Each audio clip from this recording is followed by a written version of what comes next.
Yahoo minasan, welcome back again with Mr. K di sini. One Piece chapter 1007 versi manga plus sudah rilis semalam. Kejutan demi kejutan dari Oda Sensei bisa bikin adrenalin naik turun tanpa henti, Pak. Bahkan kejutan tersebut sampai bisa membuat konten lama Mr. K naik kembali. Naiknya karena apa? Kalian pasti paham lah. So, daripada Mr. K banyak bicara gak jelas, let's go mawon ge. It's time to react One Piece 1007. Monggo.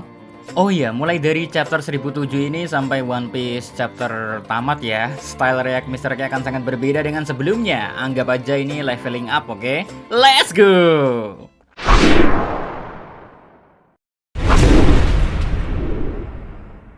Judul chapter 1007, Tuan Rakun. Judul ini bisa saja mengarah ke Chopper atau bisa jadi misleading Oda Sensei akan maksud sebenarnya di chapter ini. Well, you know lah, momen di panel akhir bikin geger dunia. Dalam pikiran Mr. K saja bertanya-tanya, kenapa Odachi gak bikin judul yang harusnya berhubungan dengan panel akhir manga 1007 ya? Bulah.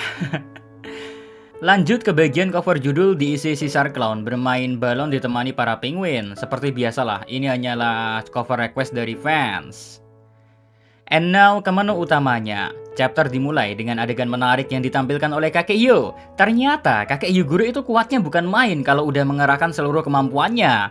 Banyak anggota Mimori Gumi dan Oniwa Bansu dikalahkan oleh kakek Yo. Well, apa yang dilakukan kakek Yo juga membuat orang lain seperti Scratchman Apo dan Disdrake kaget. Nggak nyangka ada kakek-kakek bisa sekuat itu baik dari segi mental dan fisik. Maksud mental itu mengarah pada kakek Yo yang masih bisa dalam pikiran sadar walau sudah mau dalam kendali virus Ice Oni.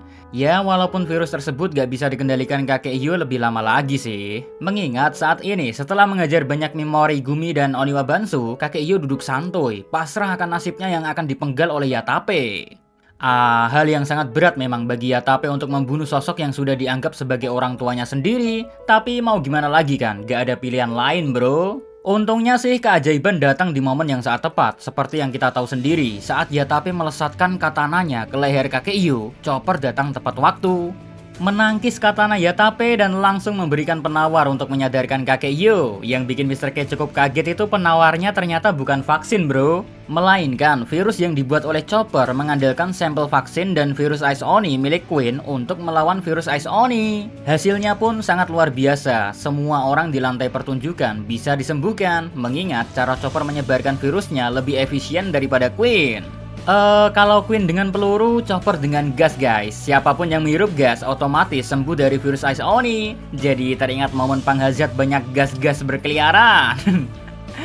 Anyway, apa yang dilakukan Chopper dengan membuat virus baru untuk menangkal virus Ice Oni tentu saja membuat Queen sangat marah. Karyanya seperti dilecehkan oleh Chopper. Bahkan puncaknya ya, Queen tambah marah ketika Chopper berlagak sok mengajarinya. Padahal mah gak berlaga atuh, apa yang dikatakan Chopper adalah sebuah kejujuran dari seorang dokter yang baik hati sekaligus atas dasar pengalamannya berpetualang bersama bajak laut Sableng dan pernah juga berpencar ke berbagai ujung dunia demi melatih keahlian nakama masing-masing. Termasuk Chopper yang melatih ilmu kedokterannya di Pulau Torino, jadi ya wajar Chopper tahu betul skill dunia kedokteran yang lebih futuristik. Plus Queen mungkin kurang paham saja dengan ucapan Chopper ketika berucap, virus bukanlah hal yang seharusnya digunakan sebagai senjata, karena cepat atau lambat virus gak akan bisa dikendalikan. Wow, saat ucapan tersebut keluar dari mulut Chopper, di pikiran langsung terbayang-bayang. Dipikir-pikir, ada benarnya juga ya ucapan Chopper. Benar gak ya? Back to topic, Queen setelah diceramai no jutsu oleh Chopper, emosinya makin memuncak. Dia mencoba menyerang Chopper dengan tembakan peluru bertubi-tubi ke arah Chopper. Menariknya, tembakan tersebut malah ditangkis oleh anak buahnya sendiri para Pleaser dan Whiter. Kejadian ini bikin Queen gak karuan marahnya, sekaligus bingung kenapa anak buahnya mengkhianatinya. Padahal masalah Queen sendiri juga sih, ketika para Pleaser dan Whiter minta tolong, malah dihiraukan oleh Queen. Parahnya anak buahnya sendiri dianggap sebagai alat saja.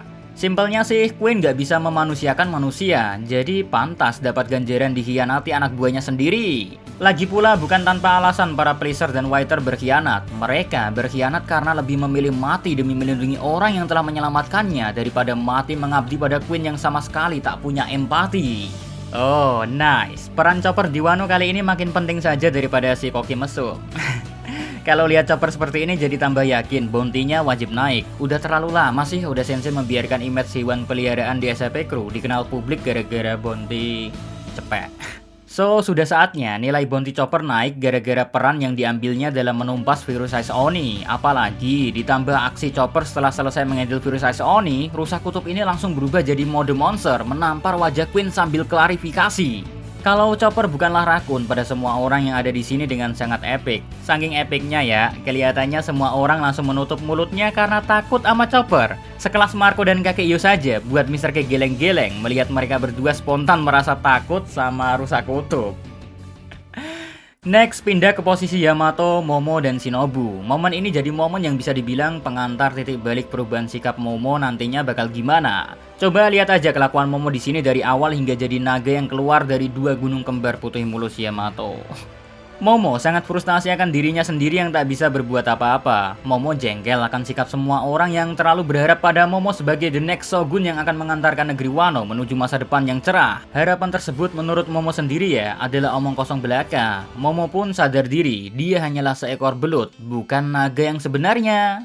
Ya benar juga sih, apa yang dikatakan Momo itu ada benarnya. Dia hanyalah belut yang gak ada gunanya kecuali bermesum ria dalam belahan dada mulus Nami dan Nico Robin. Emosi sebenarnya kalau ingat kelakuan mesum bocah ini. Tapi karena panel selanjutnya yang menampilkan obrolan CP0 memberikan sedikit kisi-kisi atau mungkin clue tentang buah iblis hasil dari eksperimen Dr. Vegapunk yang dibuat dari sampel faktor keturunan Kaido, di mana buah iblis tersebut adalah buah iblis yang dimakan oleh Momo. Kesan-kesannya kok buah iblis buatan Dr. Vegapunk yang telah dimakan Momo bakal punya peran yang sangat besar di Onigashima ini.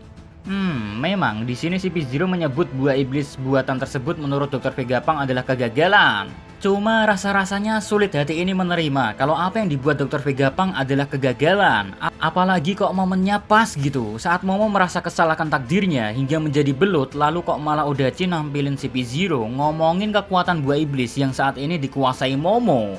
Wah, ada apa ini sebenarnya? Sampai sini saja sebenarnya di pikiran Mr. K, penasarannya itu gak karuan sih. Konten 3N saja, pengennya awalnya bahas masalah buah iblis Momonosuke, tapi pembahasan 3N Momo harus ditunda untuk sementara. Gara-gara momen final di manga chapter 1007 ini, Oda Sensei nampilin kejutan yang bikin geger dunia per One Piece-an. Konten-konten Mr. K zaman dulu saja tiba-tiba naik semua. Seneng sih dapat tambahan pundi-pundi pengantar PS5 dari video lama, cuman setelah tahu alasan naiknya ternyata gara-gara Kozuki Oden ditampilkan kembali di chapter 1007 ini, langsung senyum-senyum sendiri dah. Alasan naiknya pasti pada pengen ngetawain Mr. K karena dulu di video zaman kapan Mr. K lupa, silahkan kalian lihat sendiri. Aku bilang sendiri Oden udah mati. Keyakinan itu pun sampai ku bilang 100% karena memang baik kenyataan fakta manganya sebelum cerita sampai ke 1007 memang begitu adanya. Terus sekarang 1007 kan udah rilis, masihkah keyakinan Mr. K 100%? Jujur gak bisa bilang 100% lagi. Kini hanya 99% Mr. K yakin Oden udah meninggal. 1% sisanya berpeluang hidup lah. Jangan protes atau hujat dulu. Kenapa Mr. K seperti ngeyel Oden tetap mati dengan presentasi yang masih tinggi? Akan ada jawaban konkretnya semua di konten 3N. Tapi kalau gak sabar nunggu konten 3N, kalian bebas ngata-ngatain Mr. K. Karena apa yang ku yakini adalah opini pribadiku. Kalau emang nantinya salah, sudah dipastikan Mr. K akan mengakui kesalahanku karena telah membuat opini Oden mati ternyata keliru. Tapi kalau mau sabar nunggu konten 3N, bakal seru sih karena banyak sudut pandang yang Mr. K lihat dari berbagai respon yang ada terkait hidupnya Oden kembali di chapter 1007 ini bakal ada di konten 3N. Dan jujur saja, Mr. K hanyalah fans One Piece biasa pada umumnya sama seperti kalian kok. Tak pernah terbesit di pikiran membedakan fans One Piece antara satu dengan yang lainnya. Ini junior, ini senior, gak pernah ada seperti itu dalam kamus hidupku. Yang merasa seperti itu mungkin lupa, Mr. K bukanlah channel One Piece terbaik. Mr. K juga bukanlah reviewer One Piece terbaik. Mr. K hanyalah fans One Piece yang kebetulan suka dengan One Piece dan pengen berbagi apa yang kusukai pada kalian.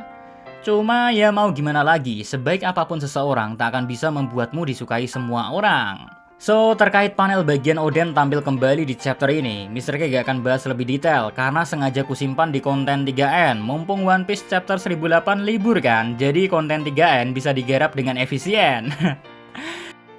Sedikit respon sih terkait last panel. Jujur saat melihat Oden tampil, ekspresi pertama ya sama seperti para Akaze yang kaget dan pikiran Mr. K berlari kemana-mana hingga bisa jadi konten 3N. PS5. Udah itu aja sih. So, see you again next time. Adios, Caramelos. Stay safe everyone. Salam. Animania.